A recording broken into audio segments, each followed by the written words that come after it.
Oi, tudo bom, pessoal? Mais um vídeo para refletir um pouquinho com vocês.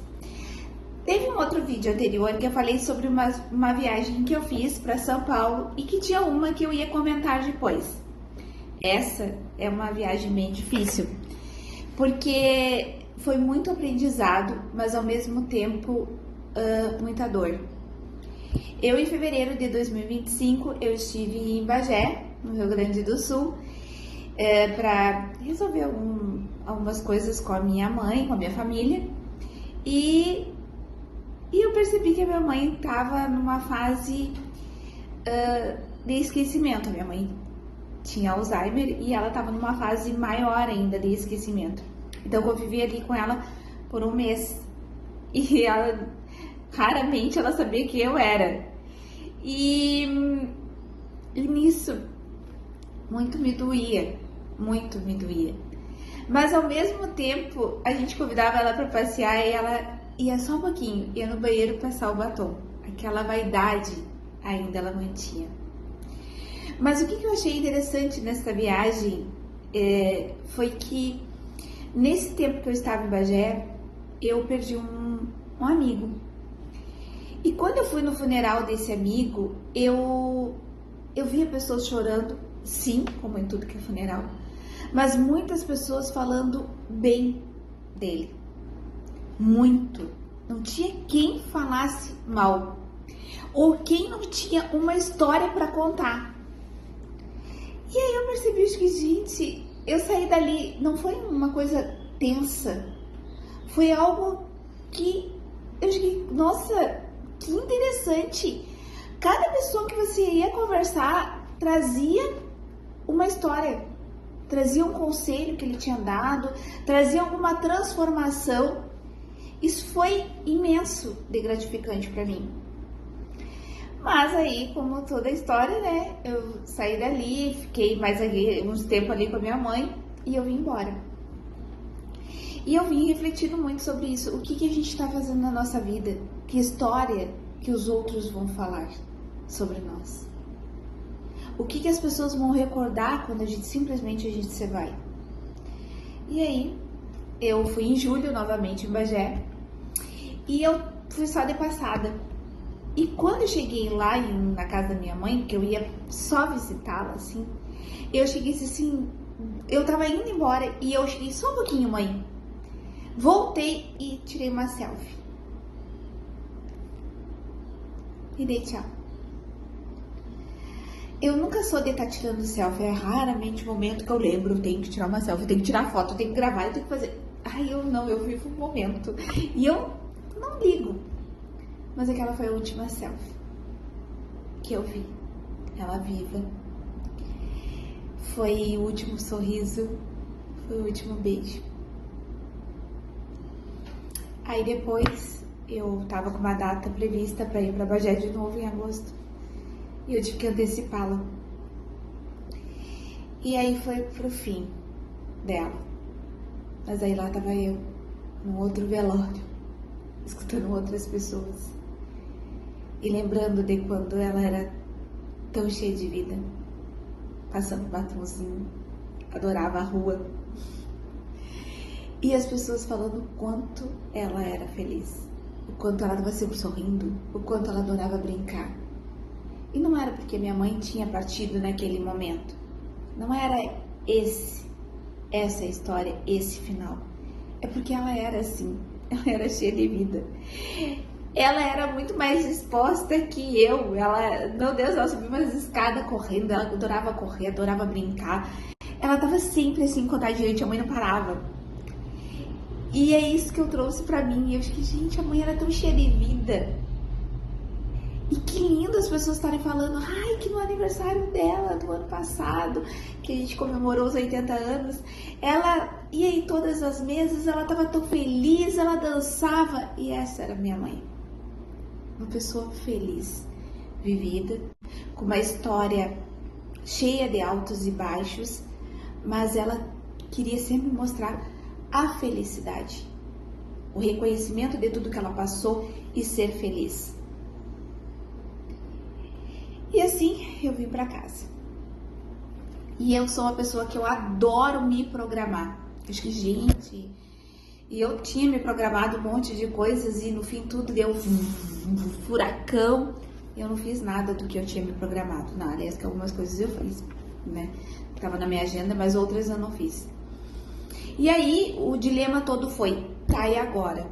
Será que eu vou parar de estar me programando? Será que eu vou parar agora de estar olhando lá pro futuro?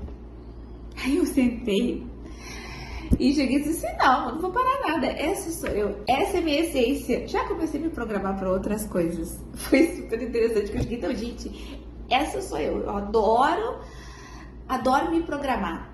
E vou seguir me programando, já tenho sonhos para 2026. Só que chegou outubro, caraca, eu já tô me programando para 2026 e a gente já tá no final do ano. E o que você se programou para 2025 ainda? Quais foram as suas realizações? Algumas eu tive que me adaptar, mas eu fiz. Tem outras que eu não fiz, por medo, por receio, e que eu quero vencer. Quero vencer. 2025 foi um ano que ele me mostrou que às vezes tudo que tá tão certo pode não ser tão certo. Mas ele me mostrou que eu sou forte e que eu tenho garra. O ano passado, 2024, eu passei o ano inteiro doente. O ano inteiro, era uma coisa, era outra, era uma coisa, era outra. E eu disse pra mim mesma que eu ia mudar. Chegou 2025, eu encarei a academia, emagreci, foi no total de 18 quilos. Fui no médico, só recebi elogios. Tipo, olha, tu tá com 50 anos, as tuas taxas estão fabulosas. Eu disse que eu ia mudar e mantive. O ano que vem, 2026, tem coisas que eu quero fazer. Quero aprender a nadar, que eu tenho um pânico, por isso que eu não entrei esse ano, porque eu tive medo ainda, então, mas eu vou vencer esse medo, vou fazer um outro vídeo depois dizendo se eu venci esse medo, e tô nadando, e também quero fazer alguns cursos assim que não tenha nada a ver com a minha área, fazer por fazer, um hobby novo. Então, e você? Quais são os planos que você deixou de lado? Quais foram os seus sonhos? Não deixa vir outro ano para começar a agir. Ainda falta 2 meses e meio para que você realize aquele sonho que deixou para trás. Não deixe chegar dia 1º de janeiro para dizer assim, ó, eu vou fazer isso aqui, ó, eu vou fazer isso, encher um folhetinho. Não. Começa agora. Começa agora, antes que seja tarde. Para depois não estarem lá no cemitério dizendo assim, nossa, essa pessoa era uma gente boa, mas deixou de realizar isso, isso e isso.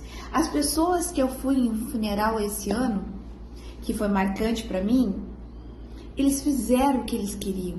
Eles realizaram, eles lutaram, eles sonharam e foram atrás.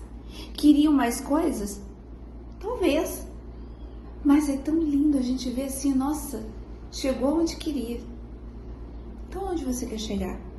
Tem um filme que é A Vida Secreta de Walter. É o Walter. Ele é um filme que no início parece ser muito bobo, mas a mensagem dele é fabulosa.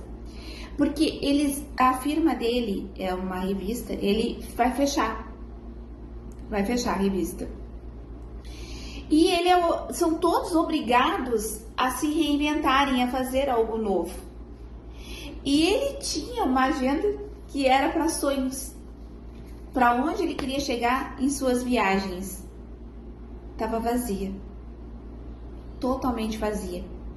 E por ele ir atrás de uma fotografia, ele venceu todos os medos, obstáculos e lutou por aquilo que ele queria.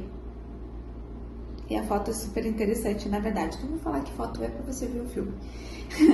Mas a mensagem é que muitas vezes a gente deixa para o último momento se reinventar, fazer aquilo que sempre adiou, que sempre deixou para depois.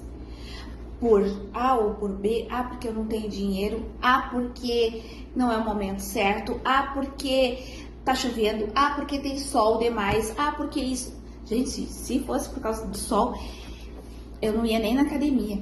Tá um calor pra caramba. Eu vou às 16 horas.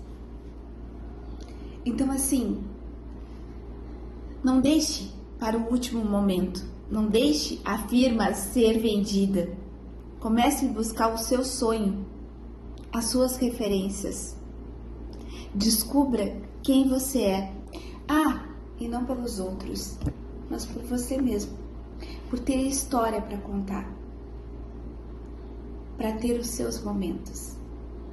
Uma coisa que eu gosto e até faz tempo que eu não faço é mandar revelar fotos. Não deixe só no digital. Daqui a pouco acontece qualquer coisa. E como é que ficou as suas memórias?